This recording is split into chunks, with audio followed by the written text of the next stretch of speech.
Halo teman-teman semua, kembali lagi dengan gua Bang Dul di Project Suara Siapa. Oke, di project kali ini gua pengen bahas isu-isu yang luar biasa mencengangkan Republik saat ini ya.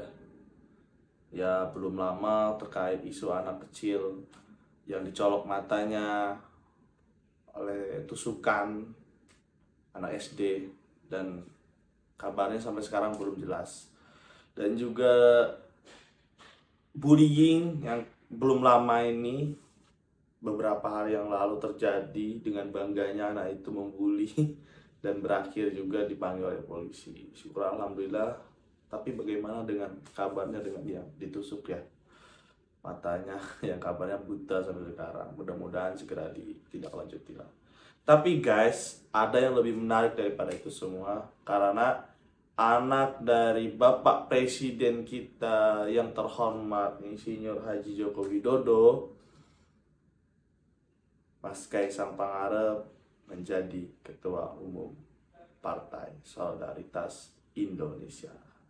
Wow, sungguh mencengangkan karena seperti kita ketahui, bukan hal yang mudah menjadi seorang ketua umum partai, tapi bila mana memiliki integritas dan juga identitas yang jelas dan juga memiliki potensi, mungkin bisa dipertimbangkan sesuai ADRT dari masing-masing partai itu sendiri ya.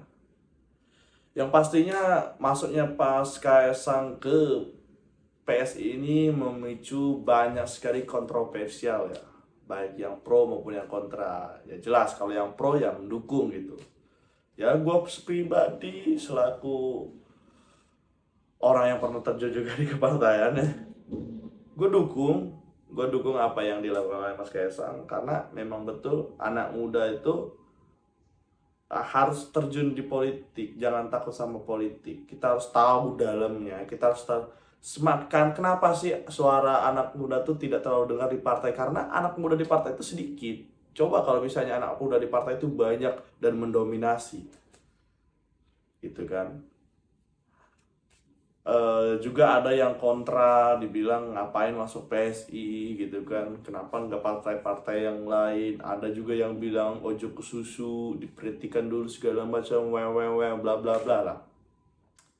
Tapi kerennya Mas Kaisang tetap tegak lurus dengan apa yang diambil, memutuskan untuk tetap di PSI dan menjadi ketua umum partai PSI.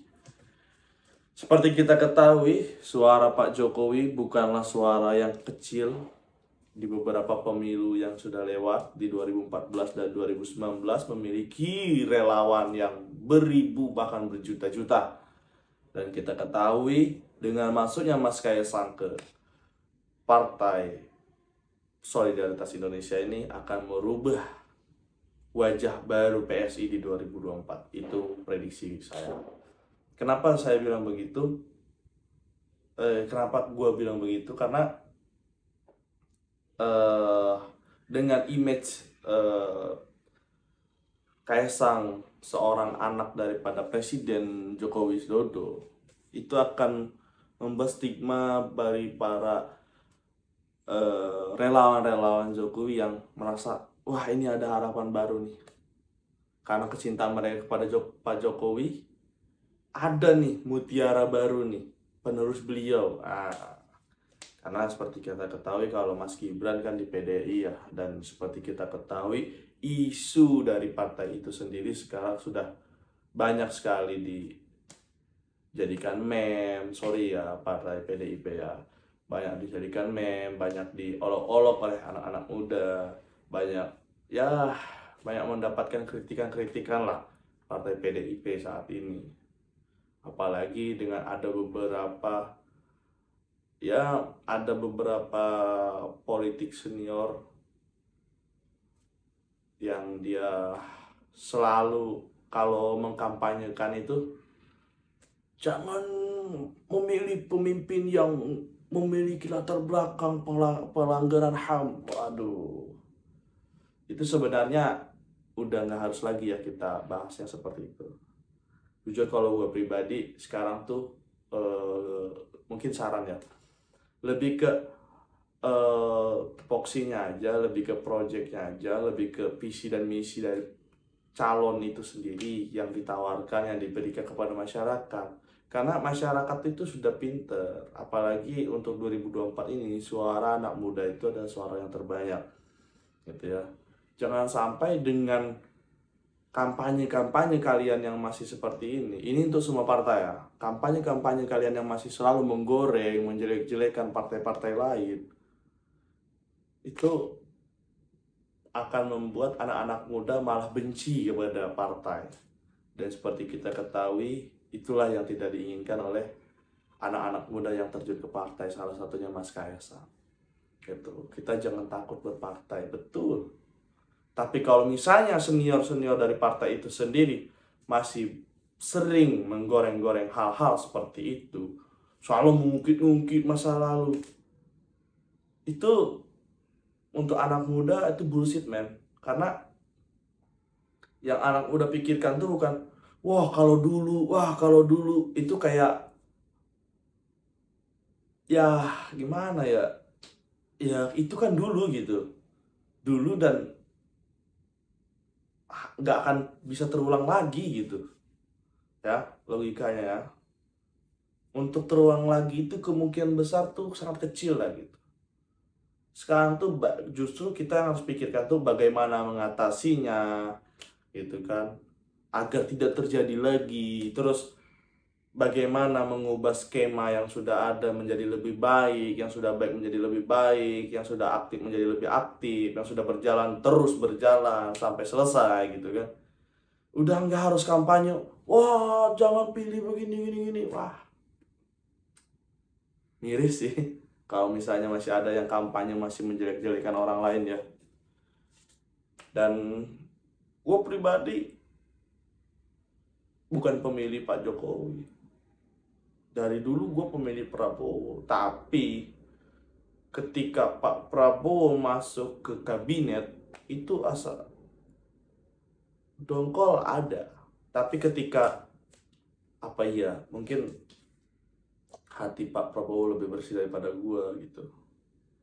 Mungkin yang dia pikirkan memang tentang bangsa. Karena yang gue pikir tadinya tuh ambisi gitu kan, kekuatan. Semakin sini malah semakin cinta gue, semakin kagum sama Pak Prabowo itu sendiri ya. Dan gue salut, respect sama Pak Jokowi yang berhasil merangkul rival-rivalnya untuk bersatu padu membangun Indonesia maju. Ya, harapannya mudah-mudahan dengan Mas Kaisang masuk ke partai PSI, Partai Solidaritas Indonesia, bisa mengubah skema perpolitikan yang akan datang lah di 2024. Dan minat anak muda terhadap partai, terhadap politik semakin tinggi gitu, agar semakin banyak lagi anak-anak muda yang peduli sama bangsa ini gitu. Karena kenapa? Karena yang seperti kita ketahui, banyak anak-anak bangsa saat ini tuh yang sudah jarang dan malas untuk berpikir tentang untuk negara. Sekarang tuh anak-anak muda ini, fakta dan datanya seperti itu ya. Mungkin kalau ada yang salah boleh dikoreksi. Anak-anak bangsa tuh lebih mikir bagaimana caranya gue punya duit dan gue sukses. Nggak ada yang berpikir kayak bagaimana caranya gue bisa menjadi bagian dari yang merubah bangsa ini menjadi lebih baik. Sedikit. Itulah. Karena kenapa? Ya karena permainan politiknya jadi begini kok. Masih menjelek-jelekan. Dan anak-anak muda sekarang tuh udah nggak mau yang kayak begitu. Makanya kemarin waktu yang bullying itu kan langsung digeruduk dan ramai sekali kan, karena itu bukti bahwasanya itu udah ditinggalkan sama kita Gen Z ini gitu ya. Kalau bahasa sekarang Gen Z kan, dan gue termasuk bagian dari Gen Z itu sendiri. Kita tuh udah nggak apa sih gitu. Kita tuh udah sekarang tuh pikir gimana caranya tuh kedepannya gimana, mau seperti apa, langkah apa. Itu bukan lagi bicara kalau kita dulu, saya dulu. Waduh, miris. Ya gitulah, sekali lagi. Oke, udah kebanyakan, udah 10 menit. Gue tutup. Terima kasih udah nonton ya perbincangan singkat gue lah. Pengennya sih gue di podcast ya, cuman ya minim budget lah. Mudah-mudahan dengan Mas Kaisang masuk dan menjadi ketua PSI bisa merubah skema perpolitikan 2024. Semangat, jangan takut berpolitik anak muda. Tunjukkan taringmu di kancah dunia dan bangsa. Sama gua Bang Dul di Project Suara Siapa. Thank you.